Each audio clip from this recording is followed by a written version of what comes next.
Warning. The following may contain concepts, ideas, and/or reflections unique in nature and not yet approved by government and/or corporate entities. This content is for entertainment purposes only and is not intended to stimulate further reflection or to perpetuate additional discourse beyond the scope already outlined by institutional curriculum. All right, I think I'm ready to go.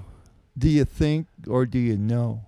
Are you gonna knock all day on the bite, doggy, or are you gonna bite? What? What'd you say? You heard me.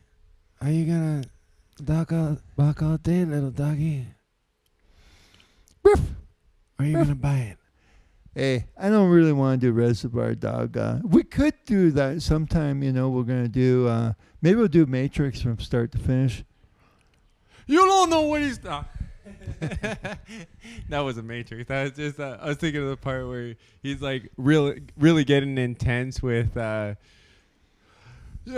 I had him in my fucking arms. I had him dying. You telling me that he's not the guy? Oh, you're doing Chris Penn? No, I'm doing a Harvey Keitel.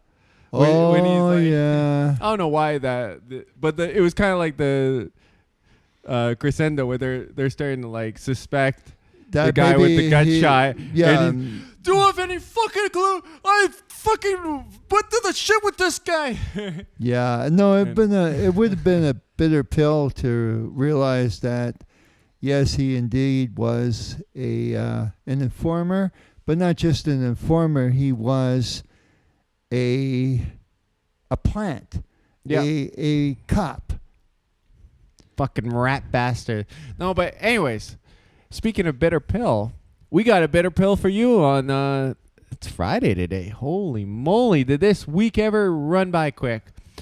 So the bitter pill, which we like to speak of, is regarding energy consumption, and the price that we're paying for it.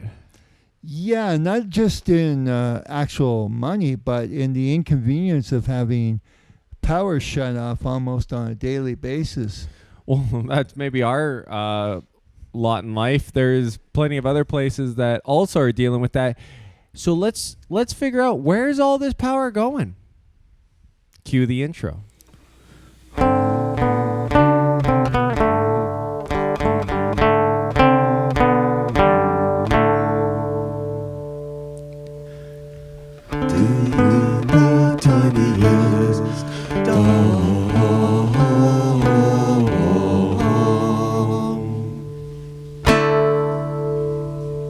You got an answer, dude? Where's this fucking power going? Who's the gobble guts that's gobbling up all the power? I think we talked about this just a little bit earlier. I think what's happening is that with the advent of the smartphone and fuck the smartphone. It's not just the smartphone, dude. Any sort of computerization, whether you have you transfer off of the smartphone and you got just like a regular fucking PC, yeah, but you're still talking about a colossal amount of data. Right.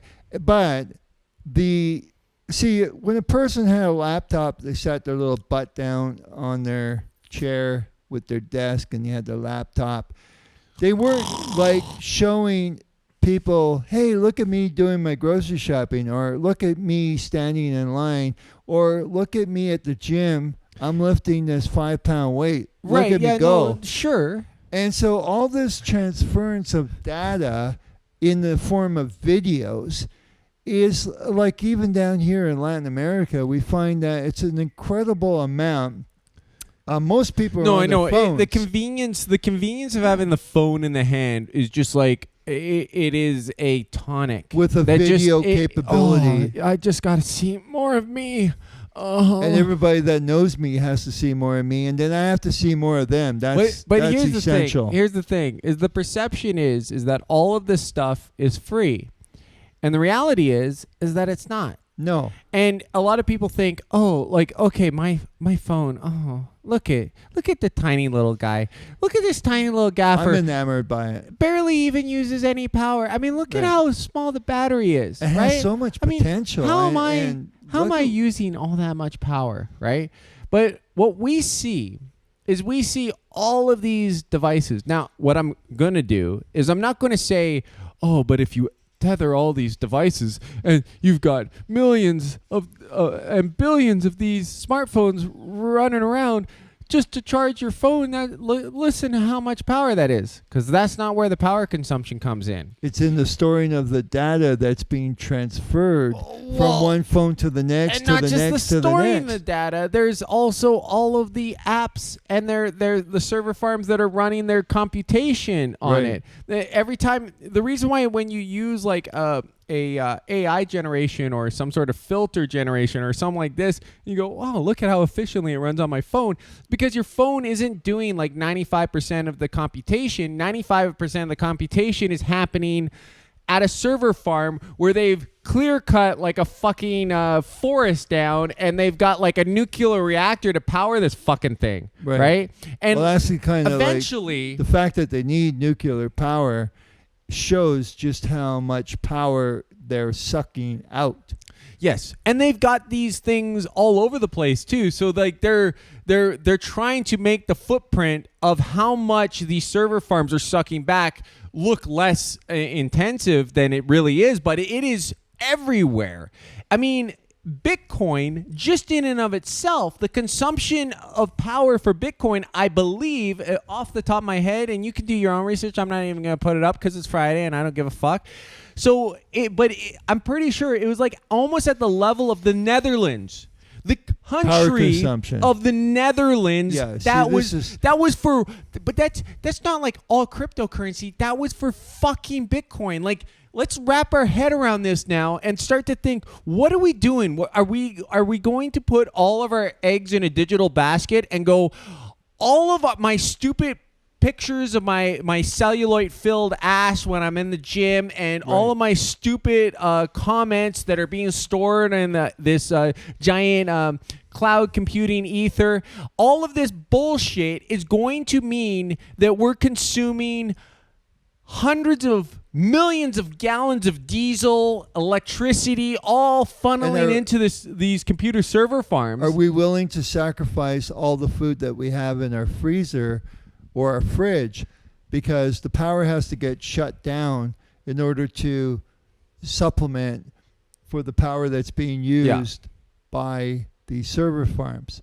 And this is the reality of it. Well, yeah, and to the to an individual who goes, well, you're being over the top. I mean, the idea that our computers are what, like, ruining, you're not going to be able to eat because of it. Well, maybe you don't feel it quite in America or in Europe, but there's definitely countries that are running a energy deficit that are not able to sustain the basics. We're talking like fucking food refrigeration, right? And so when you don't have enough power for that, the question is, do you have enough excess to be running TikTok 24/7 and just a shitload of fucking utterly useless videos being shared? Right, some little mindless little shit traveling on a bus wants to play some kind of video game. And Right. so we're going to all need to suck it up, because that is requiring a whole bunch of data. I am sorry, but you are not going to be able to eat today, because we need to have enough people in the Bay Area that have internet access and control their life and do a video vlog. Now, of course, I do understand that we're doing videos, but in doing videos, it's kind of like it starts piquing this idea of like how much video data, how much data is just this behemoth of useless data that is just weighing down on our entire system, our entire infrastructure. And it's not one app, it's like the litany, it's this glut of like hundreds of thousands of applications of things that are like, look, if we In many had ways, a it's- glut of energy and we're like, wow, man, we got like this surplus, we don't know what to do with it all, right? Then you go, okay, we're gonna have a little bit of fun, we're gonna take some videos of ourselves, we're gonna post it around, and we're gonna live in a digital world because we got the luxury to do that. But when you're looking at basically reaching kind of like energy Critical mass. apex where it's like, okay, we're consuming all the oil we can. We're filling fields with like solar panels so that they fry seagulls right out of the sky because there's so much concentrated solar radiation in the area. Right. And we're setting up nuclear power plants to as like private corporations are going to be running their own nuclear power plants just to supply their server farms with enough power. Then it makes one take a step back and go, what is this all in aid of? Like, what are we really gunning for? And then AI is like the penultimate, because now it's like it's not even a person who's taking a picture of themselves and posting it online. It's just some fucking crappy render of a toy poodle riding on a unicorn generated by AI. Oh yeah, with all the AI generated crapola.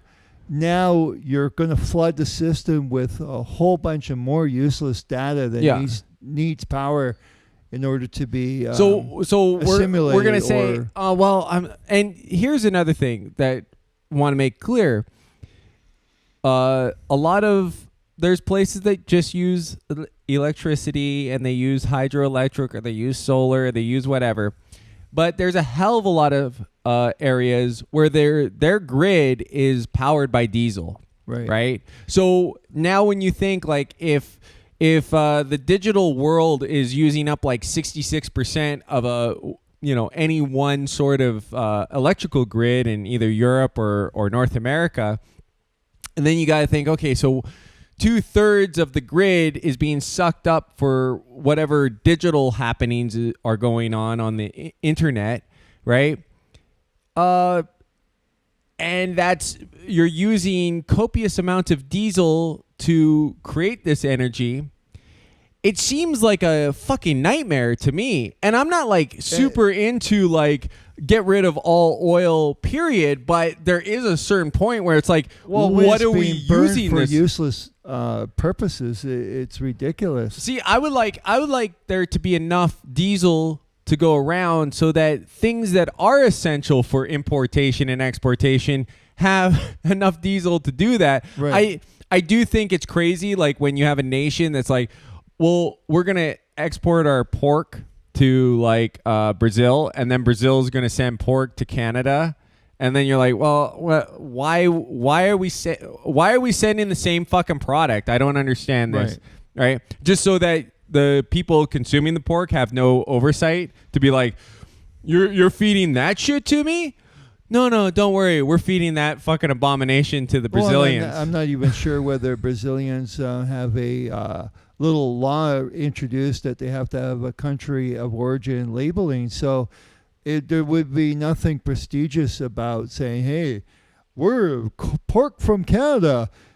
Get it today. Well, when they introduced those sanctions against Russia, it was like, I remember seeing the amount of pork that we were getting from Russia, and Russia was sending to Canada, or Canada was sending to Russia. And I was like, I never, ever remember before the sanctions were implemented, never remember seeing Russian pork, which doesn't seem like a net negative to me. Like I wouldn't be like, ooh, Russian pork. But when it's a secret, that does make me kind of think like, well, why do we need? Why would we need to get pork from Russia when anywhere? We're sending it to them? Right. It's like, what kind of weird sort of merry-go-round of just meat to are increase carbon footprint? Right. Is that the purpose? But we're all so consciously minded of our carbon footprint that we want to make sure we can whip around goods around the planet as many times as possible. Right. So, I mean, hey, there's plenty of gluts in the system, but while someone might go, well, air conditioning is not that essential, and, make sure you turn off your light. I mean, do you remember? Because when I was growing up, I think there was maybe it was like almost in the peak when I was a kid of like, energy conservation. boy, did they ever kick us in the fucking balls afterwards. Because it was like, oh, yeah, don't have like 100-watt light bulb. Oh, my goodness. You're going to collapse the entire infrastructure of the system. Growing up in Meanwhile, the 60s. they're using fucking nuclear power plants to be able to fucking power TikTok, which just has like a Right, stream of to fucking make sure AI-generated these wannabe gobbledygook. divas get to send their images all around the planet. Yeah, and so, like, I know. I mean, obviously, when you're talking about people I think that we are, might be getting a little bit of tropical rain. yeah, I think that when you're talking about people that are like, obviously, if you're watching this, you're going to be online, right? But there's also, this could go into maybe another video, but it's like the difference between receiving a benefit from something and understanding that something universally isn't right. Right. And most people, this is how you divide and conquer, is you go, well, if you're not negatively affected, you're not going to care, right? And the moral person goes, even if I'm not negatively affected, right? I still recognize what is right, what is wrong. So even if I'm deriving a benefit from it, I still can realize that it's not right what is happening. Right? Maybe you can also just mention briefly that there's a possible connection between the war with Russia and the use of Starlink and the need for Starlink to suck up a whole bunch of data that the West would have to somehow find its it'll see its shortfall. Well, yeah, I mean, periodically. It does kind of put into question when you have these enormous energy expenditures for seemingly superfluous data online, and then you have a war which is actually like consuming an incredible amount of energy, and you can kind of put two and two together and go, well, I mean, are we going to look at basically power outages because of the war, or is it because of some superfluous bullshit online? Well, I guess that would be something we will never really know. But I do think that, but it could be both in a sense. Well, yeah, no, Contributing. I know. It's just it's such a spit in people's eye when you talk about how we all need to do our part. We all need to cinch the belt a little bit tighter, and in individual lives, people are trying to reduce how much energy they're consuming, how much electricity they're consuming, how much oil and natural gas they're consuming. And like, to me, it irks me, the idea of someone being like, oh my goodness, I do not want to use any more heat, and I'm going to shiver tonight because maybe I'll just like layer on like 9 fucking layers of blankets just because the natural gas cost is so fucking high this winter that I can't really afford to pay like $500 a month for natural gas to keep the place at a comfortable heat. Right. And at the same time, then to have some like Bitcoin mining operation down the street or some giant fucking Amazon server farm or Microsoft server farm or Facebook server farm just gobbling up like ungodly amounts of energy. And I think we need to start calling these people out for that. I think we need to start going, we're not fucking conserving a fucking thing until the system itself starts conserving. Balancing out properly, everybody sucks up a certain percentage. Well, and this is the other thing. This is where it kind of comes into like the idea of sometimes when things are more complicated, it seems like that's advancement, but sometimes you could go back to the simpler idea and it actually has some more elaborate benefits.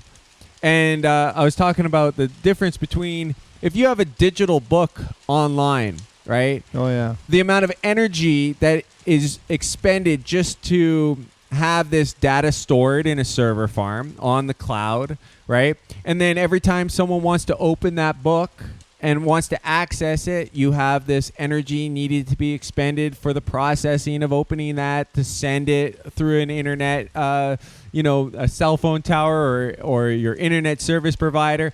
And we kind of don't really know exactly how much power is being utilized just for this stupid fucking book, right? But we know in the that a old book that skate- was printed up and is sitting on a bookshelf. The only energy that it Yeah. used was the energy to print the fucking thing and maybe the tree and the pulp. Right. But once that's done, I mean, that book could potentially last, if it's taken care of well, for maybe even 100 years and not be using any extra energy. People could read it as many times as they like, and it's not taking an extra bit of, you don't have to burn diesel fuel just to, maybe if you want to read by lamplight, but that's not, Yeah. that's neither here nor there, because that's not the storage of the actual book itself. Right. That's the light, and we still need light. So that's not, we're not going to live. I'm assuming that our lords and masters aren't going to have us living in some dark cave with no refrigeration and no heating and no air conditioning, and just so that we can have TikTok videos being streamed to us 24/7 as our sole form of Well, nutrients. I think the glow of the TikTok or the glow of the phone will be enough to light our way. Yeah, and hopefully when the server farms take all the energy from all the tractors and turbines and all the farming equipment, because we don't. We I'm don't. sorry, I'm we sorry, won't guys. really need food. We don't because- have enough diesel to power your tractors anymore. We've got more important things to do. We've got some influencers out there that they got a lot of videos, and we need to prioritize food being low on the Not a priority. priority. I mean, we've got overpopulation anyways. A little starvation could go a long way. I think the only reason why we would need shelter is basically to shelter our devices. Because other than that, I mean, we could live in Well, I was almost sub-zero no, but weather. I was almost thinking problem. of the way that they've and it probably wouldn't even make a full video, so I'll just say it here. Is I was thinking of how we are so dependent on our phone, and not even willingly dependent, but dependent, where it's well, you can't access your bank unless you have a phone number, sir, right? That doesn't sound like a voluntary thing. I'm sorry, but but so you go saying, but you also go, okay, so well, I like to work. Well, okay, you could work for me, unless you have a bank account. I'm not paying you, obviously, because I can't get a bank account unless I have that phone. Well, you think we're not using cash here, right? Because they can't give me my notifications of what's happening on my bank unless, and they actually are encouraging me to do online banking now. Right. I So- mean, even some. And I can't carry my laptop around, so it's much more easier to carry my phone around with me. So right. it's almost So like I'm kind of thinking that in some ways it seems like the phone actually carries a little bit more weight in society than the actual individual that's tethered to him. So I was kind of thinking that it might actually be more prudent to just get rid of human beings as having legal natural status and just impart that legal natural status onto cell phones, right? And then we will be kind of like the slaves to the cell phone, in that, as long as we're, in the presence of our master, then we'll be able to go about our business. maybe I could just go on YouTube on my phone and maybe dig up a JFK speech and then just kind of hook it up to the microphone. Walk Listen, away boy, from it. what are you doing walking around these parts? I don't see you with no cell phone in your pocket. You gotta have a cell phone to be walking around these towns, what I'm saying? How you gonna get your QR code? We don't like People individuals walking around without free age. and like. I can see from your complexion, boy, that you're a man that is in dire need of a cell phone in your pocket. Hmm. Well, maybe I don't want a cell phone. Man's got to have a cell phone. It's the law. So, yeah, I mean, just this is such a weird sort of scenario that our great and fearless leaders have led us into, where basically their idea is, hey, we could make a digital world where everybody could live in. Oh, is it going to be a utopic digital world? No, the digital world will be shit. But we're going to make the real world even more shit so that you'll By feel comparison, forced to you'll want to dive into your digital virtual reality. Yeah. And like, really, think about this. Like, close your eyes and just imagine a world without our video in it, right? Can you imagine existing in such a world? Is it possible that you could go about your life, you see the people in your household, you say hello to them, you go, hi, I know you, I love you. I'm here as a corporal individual with flesh, blood, and bone, and maybe possibly a brain even. And here I am, right? Or you have a world with our video. Could you do without our video? I don't think so. No? Okay. No. Well, I was kind of leading towards the fact that you could. what we're I know. making is not intrinsic to your entire existence as a human fucking being, that you could live your life without what we make and what like 100,000 other fucking people make Right. or put out there. The point is, though, is until we wake up and start like opening our eyes, pull our head out of the fucking sand and actually see the real world that's right around us, where you can touch it and be like, whoa, hey, there you are, buddy. I can see you. I can give you a little jab in the side. can feel you can that feel jab. that, right? And that's the real world. That's what like 95, 99 even % of our existence should be incorporating, that world, which is having refrigeration, having food that is, exotic foods can be transported around the Do you globe. want to know what it is? That you can keep your house warm in the wintertime. I mean, crazy superfluous bullshit like that, right? That's what I think would be more important to use energy for. And like the bottom lowest fucking rung would be any of this digital bullshit online. Yeah. And that's it. Amen. I think we'll end it there. Sure. Keep it simple, stupid. Sure. Later, guys. Peace out.